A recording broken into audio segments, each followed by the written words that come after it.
পেহেলগামের পর ভারতের আগ্রাসী আচরণ বড় ধরনের কূটনৈতিক ধাক্কা খায়। বিশ্ব শক্তিগুলো এ বিষয়ে কৌশলগতভাবে দ্বিধান্বিত। পাশাপাশি দিল্লি যে সমর্থন প্রত্যাশা করছিল তাও মেলেনি।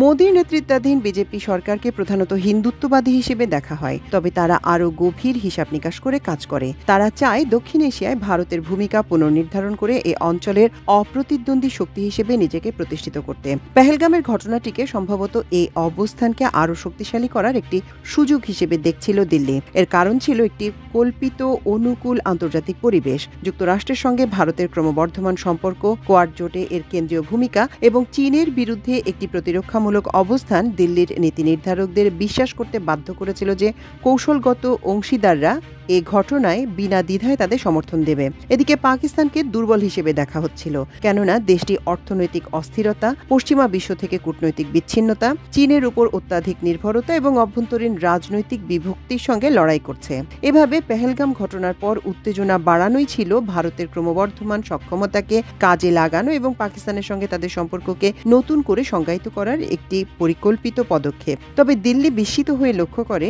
কূটনৈতিকভাবে তারা প্রত্যাশিত সফলতা পায়নি। আন্তর্জাতিকভাবে কেউই তাদের পাশে নেই। যুক্তরাষ্ট্র পক্ষ নেয়ার পরিবর্তে কৌশলে স্থিতিশীলতা এবং দীর্ঘমেয়াদী অংশীদারত্বকে অগ্রাধিকার দিয়েছে। চীন পাকিস্তানের সঙ্গে তার মিত্রতা বজায় রেখেছে, যদিও বাহ্যিকভাবে নিরপেক্ষ দেখাচ্ছে। অন্যদিকে উপসাগরীয় রাষ্ট্রগুলো সতর্কতা অবলম্বন করেছে। হামলার সময় মার্কিন ভাইস প্রেসিডেন্ট জেডি ভেন্সের সফরের ফলে প্রাথমিক আশাবাদ এই বিশ্বাসকে আরও বাড়িয়ে দেয় যে ওয়াশিংটন দ্ব্যর্থহীনভাবে ভারতকে সমর্থন করবে। কিন্তু প্রেসিডেন্ট ডোনাল্ড ট্রাম্প যখন এ বিষয়ে তেমন একটা আগ্রহ দেখালেন না, তখন ভারতের আশা দ্রুতই হাওয়ায় মিলিয়ে যায়। দক্ষিণ এশিয়ায় শত্রুভাবাপন্ন দেশ দুটির মধ্যে যুক্তরাষ্ট্র উত্তেজনা কমাতে সক্রিয়ভাবে চেষ্টা করেছে। পররাষ্ট্রমন্ত্রী মার্কো রুবিও পাকিস্তানের প্রধানমন্ত্রী শেহবাজ শরীফ এবং ভারতের পররাষ্ট্রমন্ত্রী এস জয়শঙ্করের সঙ্গে ফোনালাপে সন্ত্রাসবাদের নিন্দা, সংযমের আহ্বান এবং দক্ষিণ এশিয়ায় শান্তি রক্ষার জন্য দ্বিপক্ষীয় সহযোগিতা বৃদ্ধির উপর জোর দিয়েছেন।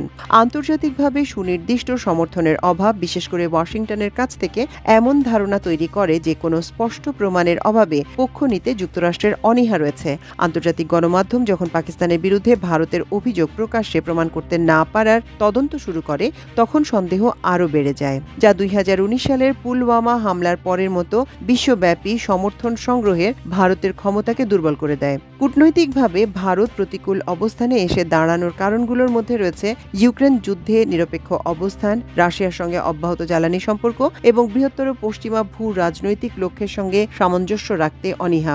যুক্তরাষ্ট্রে নিযুক্ত পাকিস্তানের সাবেক রাষ্ট্রদূত মাসুদ খান বলেন, ওয়াশিংটনের পুনর্বিবেচনা চলছে। ভারত কোনো প্রতিদান ছাড়াই যুক্তরাষ্ট্রের কাঁধে উঠে বসেছে। এদিকে চীন আরও হিসেবি এবং সূক্ষ্ম দৃষ্টিভঙ্গি নিয়েছে। আনুষ্ঠানিকভাবে বেইজিং পেহেলগাম হামলাকে একটি সন্ত্রাসী ঘটনা হিসেবে উল্লেখ করে। এরপর ভারত ও পাকিস্তান উভয়কেই সংযম প্রদর্শনের আহ্বান জানায়, যে ভাষা নিরপেক্ষতারই প্রতিফলন। আপাত দৃষ্টিতে এই ভারসাম্যপূর্ণ সুরটি নিয়ন্ত্রণ রেখায় বা এলএসিতে উত্তেজনার পর ভারতের সঙ্গে সম্পর্ক স্থিতিশীল করার জন্য চীনের সাম্প্রতিক প্রচেষ্টারও প্রতিফলন।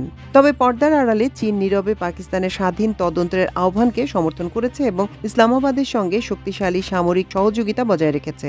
এই দ্বৈত অবস্থান চীনকে পাকিস্তানের সঙ্গে ঘনিষ্ঠ অংশীদারত্বকে আরও জোরদার করার পাশাপাশি জনসমক্ষে নিজেকে একটি দায়িত্বশীল আঞ্চলিক শক্তি হিসেবে উপস্থাপন করার সুযোগ দিয়েছে। উপসাগরীয় রাষ্ট্রগুলোকে ঐতিহ্যগতভাবে ভারতের প্রতি বন্ধুত্বপূর্ণ হিসেবে দেখা হয়। এর কারণ হচ্ছে শক্তিশালী অর্থনৈতিক সম্পর্ক এবং এসব দেশে বিশাল সংখ্যক ভারতীয় প্রবাসীর উপস্থিতি। তবে উপসাগরীয় বন্ধুরাও একটি পরিমিত এবং প্রতিশ্রুতিহীন পথ বেছে নিয়েছে। সৌদি আরব, সংযুক্ত আরব আমিরাত ও কাতার সবাই উত্তেজনা কমানো এবং শান্তিপূর্ণ সমাধানের উপর জোর দিয়ে বিবৃতি দিয়েছে।